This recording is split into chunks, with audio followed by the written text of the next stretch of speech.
Good morning and welcome back again. पिछले lecture में हमने कुछ बेसिक्स क्वेश्चंस किए थे अकाउंटिंग इक्वेशन में। आज हम जो क्वेश्चंस करेंगे उनका लेवल थोड़ा सा एडवांस्ड होगा। अगर किसी बच्चे को कोई भी डाउट है कमेंट बॉक्स पर लिखिए, मेरे को व्हाट्सएप करिए, टेलीग्राम पर मेरे से पूछ लीजिए आप, ठीक है। तो आज वाले क्वेश्चन में क्या आ जाएगा, स्टार्टेड बिजनेस विद कैश। मैंने आपको पिछले लेक्चर में ये बताया था कि एसेट्स में ये कौन कौन सी आइटम्स, ये हमने कैसे हमें पता चलेगा कि हमें कैश, स्टॉक, मशीनरी, डेटर्स ये हमें बनाने हैं। तो मैंने लास्ट लेक्चर में कहा था, इसलिए इसके लिए आपको थोड़ी सी पेशेंस और थोड़ी सी प्रैक्टिस करनी होगी, ठीक है। तो स्टार्टेड बिजनेस विद कैश, हमने बिजनेस स्टार्ट किया कैश के साथ 40,000, स्टॉक 30,000 एंड मशीनरी 60,000।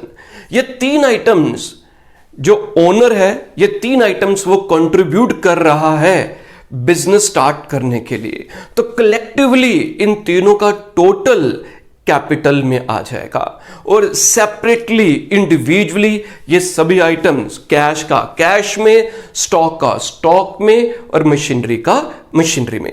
जरूरी नहीं है कि बिजनेस स्टार्ट करने के लिए कैश ही लाया जाए, ये जरूरी नहीं है। तो बिजनेस स्टार्ट करने के लिए ओनर के द्वारा कैश के अलावा स्टॉक, बैंक बैलेंस, मशीनरी, कोई भी और चीज लाई जा सकती है। तो इसमें क्या आ गया, हमारे पास कितना कैश लाया इन्होंने, 40,000। तो 40,000 कैश आया, कैश हमने लिख दिया 40,000।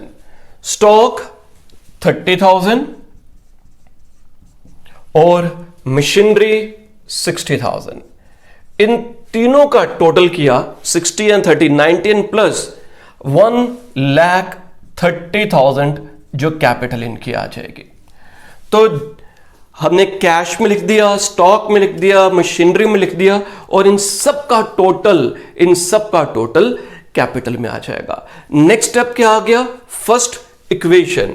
हमारे पास और कोई आइटम नहीं है, इसलिए यही हमारी इक्वेशन में वैल्यू आ जाएगी। जिस आइटम में कुछ भी नहीं है उसमें आप चाहे जीरो डाल दीजिए, 1,30,000 प्लस 0। तो this side should be total, तो it should be equal to this side. तो ये अकाउंटिंग इक्वेशन का जो रूल आ जाएगा। नेक्स्ट वन, जो अगली ट्रांजैक्शन आ जाएगी, ध्यान से समझिएगा।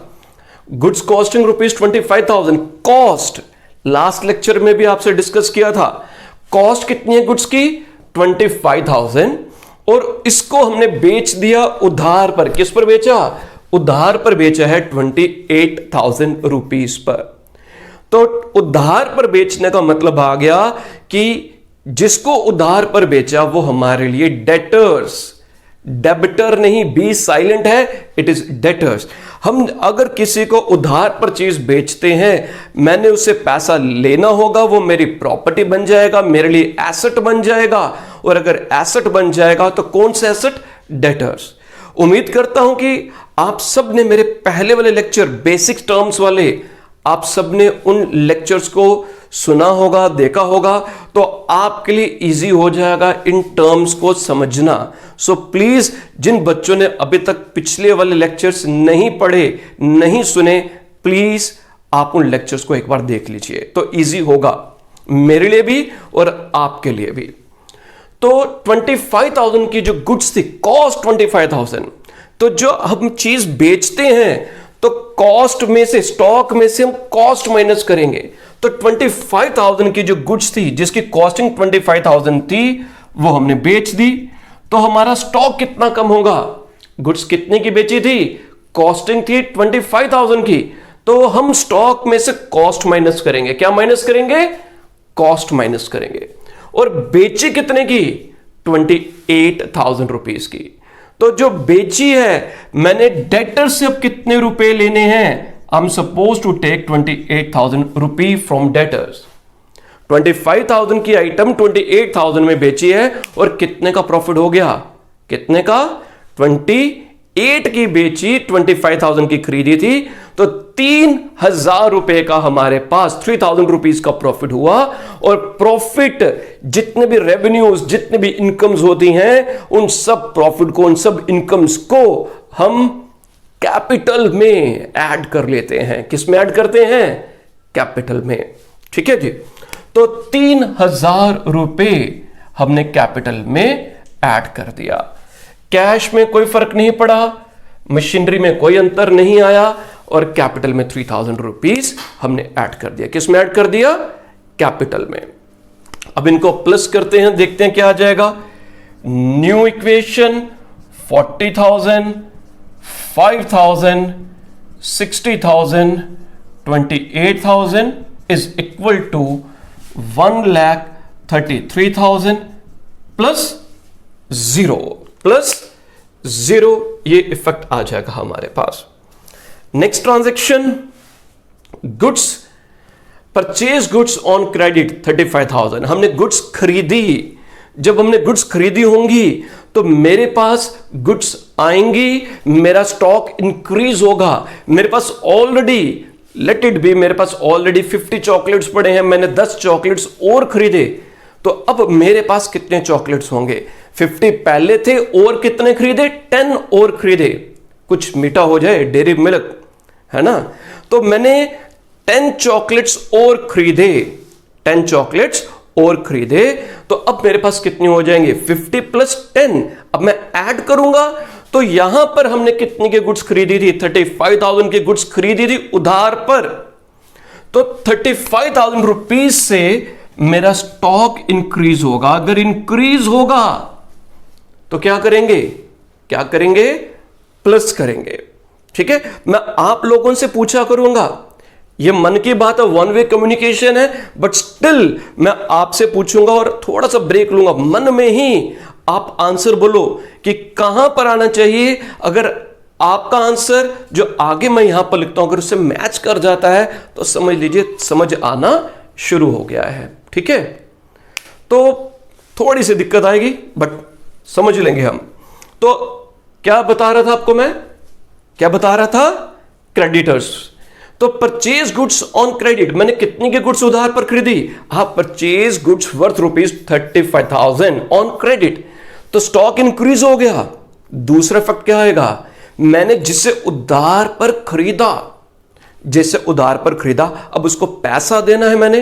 क्यों पैसा देना है? क्योंकि उधार पर खरीदा है, वो मेरे लिए बोझ है, मेरी लायबिलिटी है, मेरी रिस्पॉन्सिबिलिटी है। और ये जो लायबिलिटी होगी, इस लायबिलिटी को हम क्रेडिटर कहते हैं। क्या बोलते हैं इसको? हम क्रेडिटर बोलते हैं। तो इससे हमारे क्रेडिटर्स इंक्रीज हो जाएंगे। तो 35,000 रुपीज से आप क्रेडिटर इंक्रीज कर देंगे। बाकी सब में कोई इफेक्ट नहीं आया, बाकी सब में 0 एंड 0। न्यू इक्वेशन 40,000 प्लस करते चलिए 40,000, 60,000, 28,000, 0 इधर आया, 1,33,000 प्लस 35,000। अब साथ साथ क्लब टोटल भी करते चलिए, इजी रहेगा आपके लिए भी। ठीक है जी। Next one is depreciate machinery ₹5,000। Depreciation, ये भी मैंने बेसिक्स टर्म्स में डिस्कस किया है इस वर्ड को, तो दोबारा डिस्कस कर लेते हैं। डेप्रिसिएशन क्या होती है? फोन तो सभी बच्चों के पास होगा, फोन पर ही आप लोग वीडियोस देख रहे हैं। कितने का फोन खरीदा था आपने? लेट इट बी, हर एक ने अलग अलग खरीदा, मैं एक एवरेज पर आ जाता हूं। लेट इट बी आपने 15,000 रुपीज का फोन खरीदा था 1 साल पहले। ठीक है। अब मेरे को एक फोन और चाहिए, आप अपना फोन मेरे को बेचोगे? ठीक है, चलो कई बच्चे मान गए। कितने का फोन बेचोगे? 15,000 का जो आपने फोन खरीदा था, वो फोन मेरे को कितने का बेचा जाएगा? सेम अमाउंट का बेचा जाएगा या 10,000 का बेचेंगे? या कोई बोलेगा कि मैंने तो फोन यूज किया, मेरे हाथ लगे हुए हैं, अब तो ये बेशकीमती हो गया है, ये फोन तो मैं 25,000 का बेचूंगा या बेचूंगी। ठीक है ना, फिर खरीदेगा कोई नहीं। तो जो 15,000 रुपए का आपने फोन खरीदा था, 15,000 रुपीज का, आपने पूरे 1 साल उस फोन को यूज किया। यूज करने के कारण उसकी वैल्यू कम हो गई। आज वही फोन 10,000 का या 8,000 का या 6,000 का बिकेगा, क्योंकि यूज किया आपने। और नए फोन आ गए, नई टेक्नोलॉजी आ जाएगी, जिसकी रैम अच्छी होगी, जिसकी कैमरा क्वालिटी अच्छी होगी, आपके फोन की टेक्नोलॉजी पुरानी होगी, ऑब्सोलीट हो गया, कई कारण हो सकते हैं। तो ये सब कारण की वजह से, जिस वजह से एसेट की वैल्यू में गिरावट आती है, कमी आती है, एसेट की कीमत कम होती है, उसे हम डेप्रिसिएशन कहते हैं। मैंने बाइक खरीदा, मैंने 6 महीने पहले बाइक खरीदा, 1 लाख रुपए का बाइक खरीदा, और 6 महीने के बाद अगर बेच रहा हूं, how much money I will be getting, whether I should be get the same amount, क्या मेरे को 1 लाख मिलेगा या मेरे को कम मिलेंगे? मेरे को कम मिलेंगे। वो कम क्यों मिलेंगे? उसकी कीमत में कटौती आई, गिरावट आई। क्यों? यूज करने के कारण पुराना हो गया, सेकेंड हैंड हो गया, यूज किया है। तो वो जो 10, 15 या 20,000 उसकी कीमत कम होगी, that is nothing else but depreciation. क्या बोलते हैं उसको हम? डेप्रिसिएशन। डेप्रिसिएशन बिजनेस के लिए लॉस होता है, एक्सपेंस होता है। तो डेप्रिसिएशन का एक इफेक्ट एक्सपेंस के कारण, एक्सपेंस की वजह से वो कैपिटल में से लेस होगा। किस में से कम होगा? कैपिटल में से। दूसरा इफेक्ट, डेप्रिसिएशन से किसकी कीमत कम हो रही है? किस पर डेप्रिसिएशन लग रही है? मशीनरी पर। मशीनरी की कीमत कम होगी तो एक इफेक्ट मशीनरी कम होगी। किसको कम करेंगे? मशीनरी कहां पर गया जी? मिल गया, भाग रहा था, पकड़ लिया, है ना। 5,000 मशीनरी कम होगी और 5,000 रुपए से मेरी कैपिटल भी कम हो जाएगी। ठीक है, बाकियों पर कोई इफेक्ट नहीं, 0 बरा बरा सा लगता है, अच्छा लगता है। अब new equation, 40,000 plus 40,000, 55,000, 28,000 is equal to 1,28,000 plus 35,000। ठीक है जी, यहां तक तो ओके, ठीक है। अब अगली जो ट्रांजैक्शंस हैं, जो 2 ट्रांजैक्शंस हैं, इनको थोड़ा ध्यान से आप समझिएगा। ठीक है,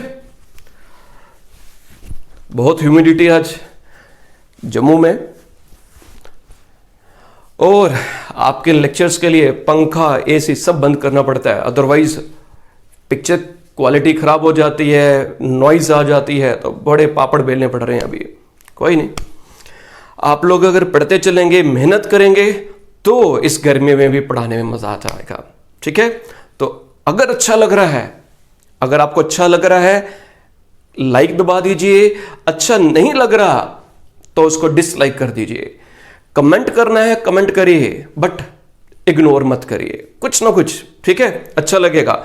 अगर अच्छा लगता है तब भी कमेंट में लिखो, अगर नहीं लगता तब भी कमेंट में लिखो, वो कमेंट हटाऊंगा नहीं मैं। अगर अच्छा नहीं लगता तब भी, दोनों के दोनों जो होंगे, दोनों से एंथू मिलेगा, मोटिवेशन मिलेगी और बेहतर करने के लिए। अभी भी बहुत कुछ सीखने को है। ठीक है जी, चलो वापस क्वेश्चन की तरफ आओ, अब लौट चलें। मेरे पुराने स्टूडेंट्स जो देख रहे होंगे, कई बच्चे इस चैनल पर मुझे पुराने स्टूडेंट्स मिले, कुछ डायलॉग्स उनको याद आ जाएंगे। ओके मेरे प्यारे सच्चे बच्चों, cash received 11,500 in full settlement of ₹12,000। कितना कैश मिला? 11,500 इन फुल सेटलमेंट। मेरे को लेना कितना पैसा था? I am suppose to take ₹12,000। कितने रुपए लेने थे? 12,000। बट मेरे को मिले कितने? फुल सेटलमेंट अगर वर्ड आ गया कि भाई मैंने उसको कहा कि भाई 11,500 दे दे, बाकी 500 रहने दे। वो बंदा आया, कहता है भाई ठीक है आज पेमेंट करता हूं, 11,500 ले लो और अकाउंट क्लोज कर दो। तो फुल सेटलमेंट में मैंने 11,500 ले लिया। तो जो 500 रुपया मैंने कम लिया, ठीक है, जो 500 रुपए मैंने कम लिया, वो मेरे लिए लॉस होगा, वो मेरे लिए डिस्काउंट है। और अगर वो मेरे लिए लॉस डिस्काउंट अलाउड है, एक्सपेंस है, तो अगर एक्सपेंस है तो 500 रुपए से कैपिटल कम होगी। क्या कम होगी? 500 रुपीज से कैपिटल कम होगी। कैश मिला कितना? 11,500। तो कैश कितना इंक्रीज हो जाएगा? 11,500। कितना कैश इंक्रीज होगा? 11,500। नेक्स्ट इफेक्ट इसमें एक और आ जाएगा। ये जो 12,000 रुपीज है, ये 12,000 रुपीज मैंने लेने किससे थे? ये 12,000 रुपया किससे लेना था? मेरे जो डेटर्स होंगे, मेरे लिए जो एसेट होगा, उसी से मैंने 12,000 रुपया लेना होगा ना। तो मैंने डेटर्स से 11,500 लिया, 11,500 से कैश इंक्रीज हो गया, 500 रुपीज से कैपिटल कम हो गई, और 12,000 डेटर्स जिससे मैंने पैसा लेना था उसने पैसा दे दिया। अब मैंने डेटर से पैसा नहीं लेना, तो मेरे डेटर्स डिक्रीज हो जाएंगे। तो ध्यान से समझिएगा प्लीज। 11,500, स्टॉक में कोई फर्क नहीं पड़ा, machinery as it is, debtors ने 12,000 रुपए देने थे, डेटर्स ने अपना अकाउंट खत्म कर दिया, 12,000 की जगह 11,500 मिला, और बाकी के 500 रुपए से मेरी कैपिटल कम हो जाएगी। क्या हो जाएगी? मेरी कैपिटल कम हो जाएगी। तो अल्टीमेटली इसका जो ट्रांजैक्शन का 2 से ज्यादा इफेक्ट थे, वो सारे के सारे इफेक्ट हमने इसमें जो अकाउंट फॉर कर लिए। प्लस किया 51,500 प्लस 40,000, 55,000, 16,500 माइनस किया 1,27,500 plus 35,000। This is a new equation. ठीक है जी। Next and the last equation, cash pay to creditors. Creditors को हमने कितना कैश पे किया? 9,700 एंड डिस्काउंट रिसीव्ड 300। तो इस वे से भी वर्डिंग आ सकती है, और जैसे ऊपर पढ़ा था इन फुल सेटलमेंट, इसकी जगह वर्डिंग क्या आ सकती थी? ये भी लिख सकते थे cash pay to creditors 9,700 in full settlement of ₹10,000। मतलब एक ही निकलेगा, सिर्फ वर्डिंग अलग अलग। मैंने 10,000 रुपए देने थे क्रेडिटर्स को, बट मैंने कितना दिया? 9,700। तो 300 रुपया मैंने कम दिया। जो 300 रुपए मैंने कम दिए वो मेरे लिए फायदा हो गया, वो मेरे लिए इनकम होगी, और वो डिस्काउंट रिसीव्ड है। और इनकम कहां पर आती है? कहां पर आती है इनकम? सोचिए सोचिए। इनकम कैपिटल में ऐड हो जाएगी। कोई भी इनकम अगर होगी, कोई भी रेवेन्यू होगा, तो कैपिटल में ऐड हो जाता है। और कोई भी खर्चा अगर होगा, तो खर्चे को क्या कर देते हैं हम? खर्चे से कैपिटल कम हो जाती है। ठीक है। तो कैश पे टू क्रेडिटर 9,700। तो कैश कितना पे किया क्रेडिटर को? 9,700 पे किया। 9,700 से कैश कम हो गया। ठीक है। स्टॉक में कोई इफेक्ट नहीं पड़ा, मशीनरी में कोई इफेक्ट नहीं पड़ा, डेटर्स में कोई नहीं। 300 रुपीज से फायदा हुआ, कैपिटल में ऐड हो गया, और 10,000 रुपीज से मेरे क्रेडिटर्स कम हो जाएंगे। कितने क्रेडिटर्स कम हो जाएंगे? 10,000 रुपीज से। अब इसको हम लास्ट में क्लोज करते हैं। माइनस किया 008, उसके बाद नेक्स्ट क्या आ जाएगा हमारे पास? 141,800 प्लस 40,000, 55,000, 16,000, 1,27,800, और इसके बाद हमारे पास कितना आ गया? 25,000। ठीक है जी। अब आप लोग इसे नोट कर लीजिए, स्क्रीनशॉट ले लीजिए। इसके बाद नेक्स्ट क्वेश्चन हम करते हैं।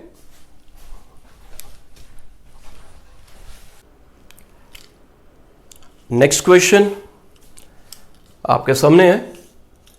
इसमें कुछ टर्म्स यूज होंगी, प्रीपेड, आउटस्टैंडिंग। तो ये भी जो टर्म्स हैं, प्रीपेड क्या होता है, आउटस्टैंडिंग क्या होता है, रिसीव्ड इन एडवांस क्या होता है, एक्रूड क्या होता है, इस पर एक स्पेशल मैंने लेक्चर प्रिपेयर किया हुआ और ऑलरेडी वो भी अपलोडेड है। उससे आप सुन लीजिए, आसानी होगी, तो दिक्कत नहीं आएगी।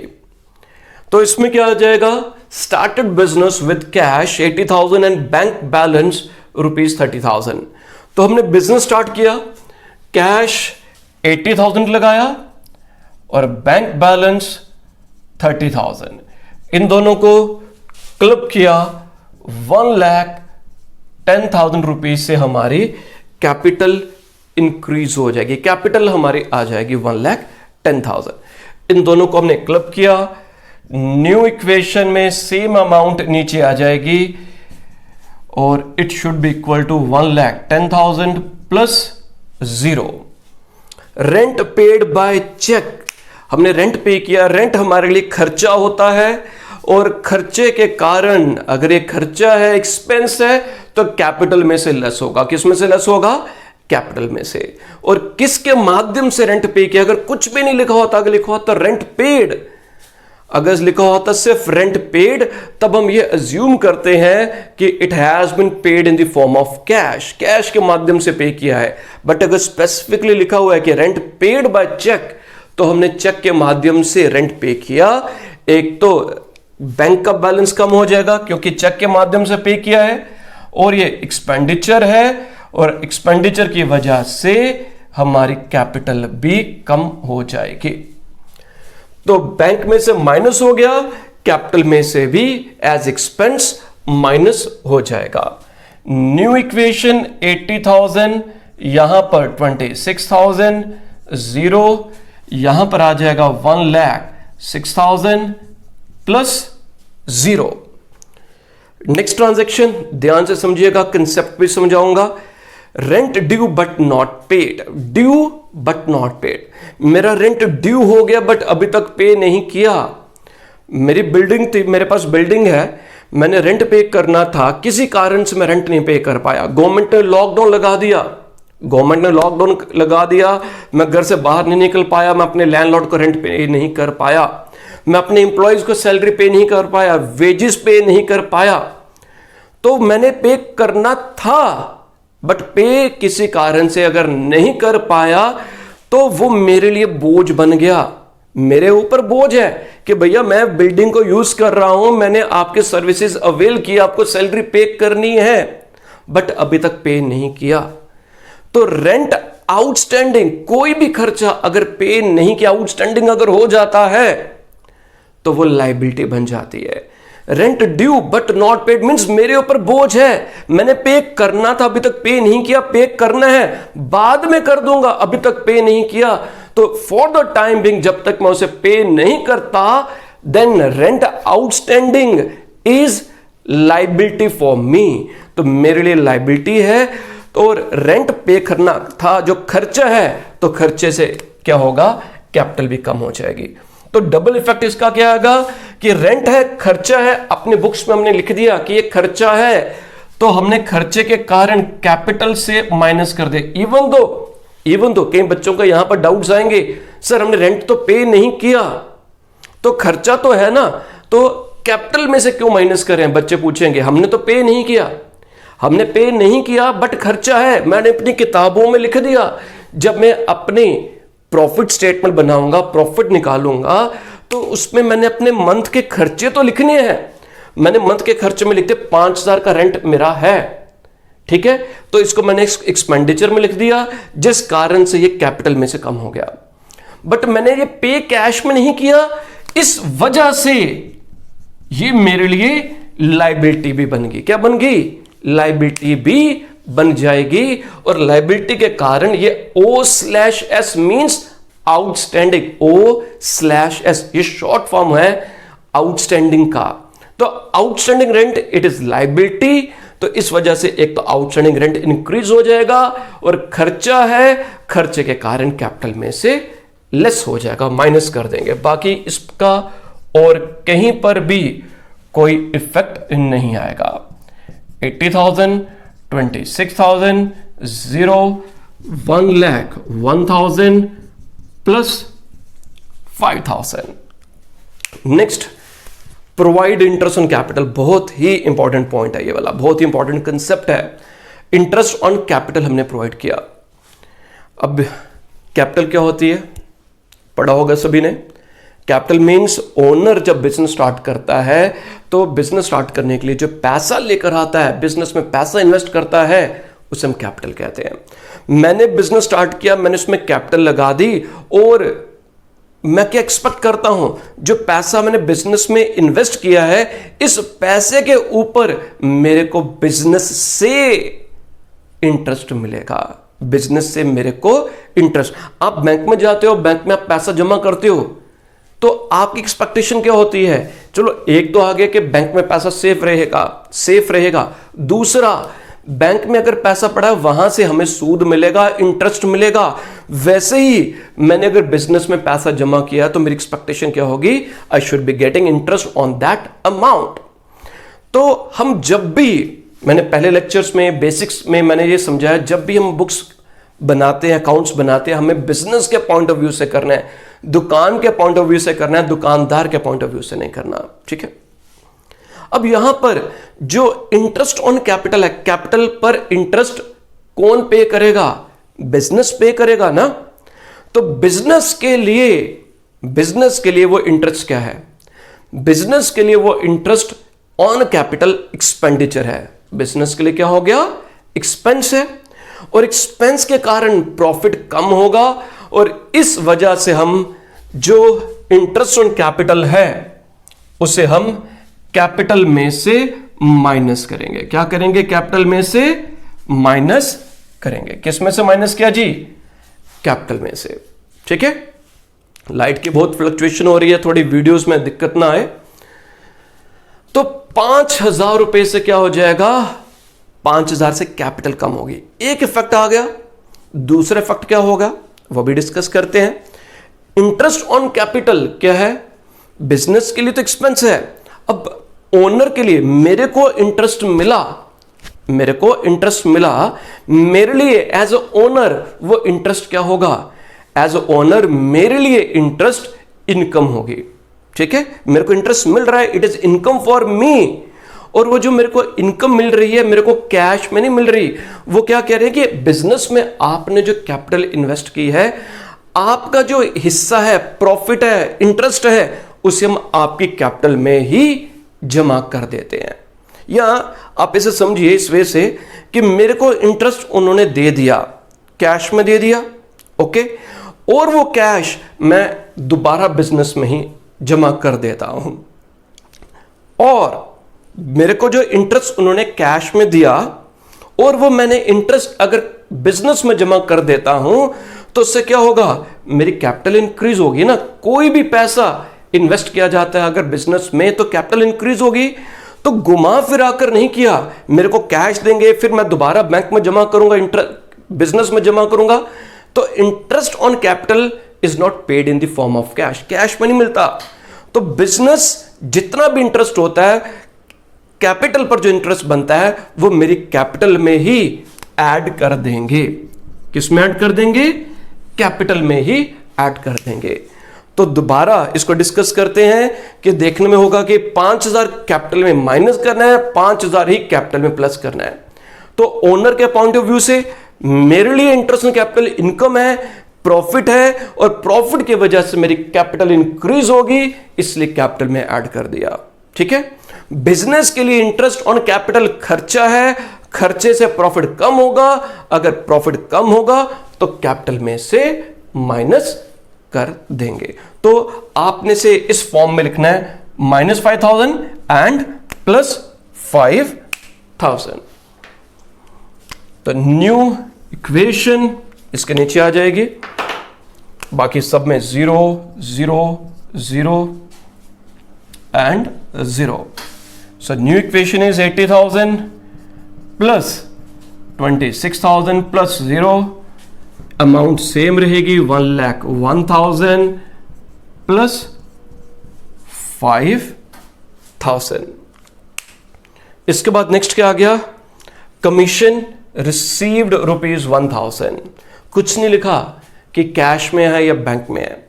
तो अगर कुछ नहीं लिखा होता, कमीशन रिसीव्ड लिखी हुई है, तब हम ये ज्यूम करेंगे कि it is received in the form of cash. Cash में कमीशन मिली, तो कमीशन मिली, रिसीव हुआ, तो कैश इंक्रीज होगा, और ये इनकम है, रेवेन्यू है, तो उसका दूसरा इफेक्ट कैपिटल में आएगा। और वो कैपिटल में क्या करेंगे जी? अगर मेरे को कोई इनकम मिली है, मेरे लिए रेवेन्यू है, तो कैपिटल में क्या करेंगे? क्या हाँ जी, तो कैपिटल में हम इसे ऐड करेंगे। तो जिन जिन बच्चों ने बोला कि कैपिटल में ऐड करेंगे उनको फुल मार्क्स, जिन्होंने बोला ही नहीं है तो उनके लिए भाई शेम ऑन यू, तो नहीं बोलूंगा। ठीक है, ट्राई करो, ट्राई तो करो ना, गलत होगा तो क्या हो जाएगा। ठीक है, तो ट्राई करोगे तभी आप लोगों को समझ आएगी। तो अब इनको आगे करेंगे हम। 81,000 plus 26,000 plus 0, 1,02,000 plus 5,000। Next transaction, last transaction, rent paid for next year in advance. हमने नेक्स्ट ईयर के लिए रेंट एडवांस में पे कर दिया। नेक्स्ट ईयर बिजनेस में मैंने जो बेसिक्स टर्म्स में अगेन घूम फिर कर वही बेसिक्स टर्म्स आ जाती हैं। अकाउंटिंग पीरियड कंसेप्ट समझाया हुआ है। अकाउंटिंग पीरियड कंसेप्ट क्या कहता है कि हमें बिजनेस के प्रॉफिट को फाइंड आउट करना है, और जो प्रॉफिट है वो हमने ईयरली बेसिस पर फाइंड आउट करना होता है। तो एक ईयर के लिए हम अपने अकाउंट्स बनाते हैं, जितने भी खर्चे होंगे, जितने भी इनकम्स होती हैं, हम एक पर्टिकुलर ईयर के लिए लेते हैं। ठीक है, एक ईयर के लिए लेंगे। तो मैंने जो रेंट था वो अगले ईयर का नेक्स्ट ईयर के लिए, ठीक है, जो अकाउंटिंग ईयर होगा नेक्स्ट अकाउंटिंग ईयर का इसी साल एडवांस में पे कर दिया। तो अगर मैंने कोई खर्चा एडवांस में पे कर दिया तो वो मेरे लिए एसेट बन जाता है। क्या बन जाएगा? एसेट बन जाएगा। कैसे एसेट बन जाएगा? आप लोगों ने डिश रिचार्ज करवाई होगी, ठीक है। अगर आप लोगों ने पूरे साल के लिए एडवांस में ही सब्सक्रिप्शन करवा ली होगी पूरे ईयर के लिए, या जियो का ईयरली बेसिस पर जो रिचार्ज है आपने एक साल के लिए ही जियो फाइबर या फिर जियो का या किसी और टेलीकम्युनिकेशन का आपने रिचार्ज करवा लिया, तो आपने आज रिचार्ज करवाया, 1 जुलाई को आपने रिचार्ज कराया फॉर 1 ईयर, ठीक है। तो वो अब आपके लिए, अगर आपको सर्विसेज नहीं रेंडर करते हैं, सर्विसेज बंद कर देते हैं, तो आपने रिचार्ज कराया, आपके पास प्रूफ है, तो आप उसको गले से नहीं पकड़ोगे कि भैया मैंने पैसे दिए हुए हैं, एडवांस में दिए हुए हैं, यू आर माई प्रॉपर्टी, मेरे एसेट है, I paid you the money, ठीक है ना। तो मैंने अगर किसी को एडवांस में पे कर दिया सर्विसेज के लिए, गुड्स के लिए, तो जो एडवांस में पे किया होगा दैट इज माई प्रॉपर्टी, वो मेरे लिए एसेट है, because I paid for that money. तो मैंने रेंट एडवांस में पे कर दिया, सो प्रीपेड रेंट जो आने वाले टाइम के लिए अभी पे कर दिया, that will be my asset, वो मेरे लिए क्या बन जाएगा? एसेट बन जाएगा। So that's why I have written here prepaid rent and I had paid that money, मैंने उसे पे किया। पे जब किया तो कैश कम हो जाएगा। क्या कम होगा? कैश कम होगा। तो कैश में से माइनस और प्रीपेड रेंट में प्लस कर देंगे, ठीक है। तो ये जो प्रीपेड रेंट है ये अभी खर्चा नहीं है। ये खर्चा कब बनेगा? ये खर्चा बनेगा नेक्स्ट ईयर में, जब एक्चुअल में इसको यूज करेंगे। जो हमारा ईयर होता है वो 1 अप्रैल, जो फाइनेंशियल ईयर होता है 1 अप्रैल से 31 मार्च तक होता है। मैंने जुलाई से 1 साल के लिए रेंट पे कर दिया, मैंने अप्रैल और मई 2 महीने के लिए एडवांस में रेंट पे कर दिया। कितने महीने के लिए? अप्रैल और मई के लिए। इसी साल नेक्स्ट ईयर के अप्रैल और मई का रेंट एडवांस में पे कर दिया। तो मेरे लिए वो खर्चा कब बनेगा? जब मैं उन 2 मंथ्स में बिल्डिंग को यूज करूंगा, then it will be my expense. मैं वो इसलिए आपसे डिस्कस कर रहा हूं क्योंकि कई बच्चों का क्वेश्चन आएगा कि सर ये तो रेंट हमने प्रीपेड किया, खर्चा है, तो अब अगर खर्चा है तो अपने कैपिटल में से माइनस क्यों नहीं किया? ठीक है ना। मैं आपको वही बता रहा हूं, ये अभी करंट ईयर के लिए खर्चा नहीं है, मैंने एडवांस में पे किया, एडवांस में पे किया, अभी ये खर्चा नहीं है। खर्चा कब बनेगा? जब जिस पीरियड के लिए मैंने पे किया उस पीरियड में इसको अगर मैं यूज करूंगा।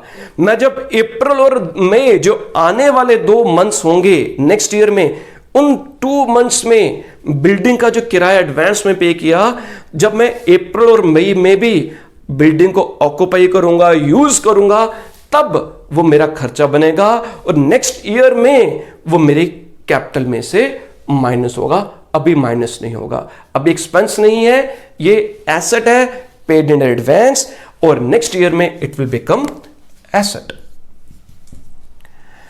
अब इन्हें प्लस माइनस करिए, 76,000, 26,000, 5,000, 1,02,000 प्लस 5,000।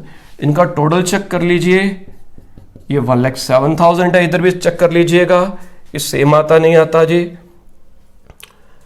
75, 25, 1,02,000 एंड 5, 1,07,000। अगर दोनों साइड बराबर आ जाएंगी तो आपका जो अकाउंटिंग इक्वेशन है, ये इक्वेशन जो होगा वो सही है। ठीक है जी। अब आप इन क्वेश्चंस को पढ़िए, कोई डाउट है कमेंट बॉक्स पर लिखिए, अच्छा लगा तब भी लिखिए, अच्छा नहीं लगा तब भी लिखिए कि क्यों अच्छा नहीं लगा, ताकि नेक्स्ट लेक्चर्स में, नेक्स्ट वीडियोस में मैं इसको और बेहतर इंप्रूव कर सकूं। वन वे कम्युनिकेशन है इसलिए, और टेक्नोलॉजी में थोड़ी दिक्कत है, थोड़ा सा समय लगेगा इसको समझने में। अगर टू वे कम्युनिकेशन होता, क्लासेस में होती, तो डेफिनेटली कोई डाउट नहीं होता आप लोगों को। स्टिल आप लोग इसे समझिए, कोई डाउट होगा पूछिए। Okay, thank you, bye bye, take care.